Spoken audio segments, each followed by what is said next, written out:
Welcome to Luca is a Billionaire, where the only thing I invest in is your answers. In this video, I will show how to replace Kia Sorento ball joint, full guide. Begin by lifting the vehicle safely, placing jack stands under solid points, and chalking the wheels. Remove the wheel and inspect surrounding components for wear. Organize bolts and label any sensors or clips to avoid confusion during reassembly. Take photos at each step to help with correct placement and torque sequencing later. Lower the control arm and free the ball joint with the correct puller, using penetrating oil where needed. Keep bolts in labeled bags and note torque positions. Clean mating surfaces before reinstalling parts to ensure proper fit and prevent future loosening. Inspect the control arm, tie rod, and CV joint for wear while you have access.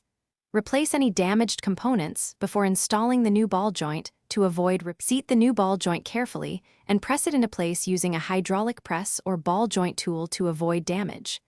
Tighten the castle nut to specified torque and install a new cotter pin or locking device as recommended. Reinstall the hub, brake rotor, and caliper, then mount the wheel and torque lug nuts in a star pattern. Finally, lower the vehicle, double-check fasteners, and perform a short test drive to confirm proper handling. Thanks for watching and please subscribe. It's the best investment you'll ever make.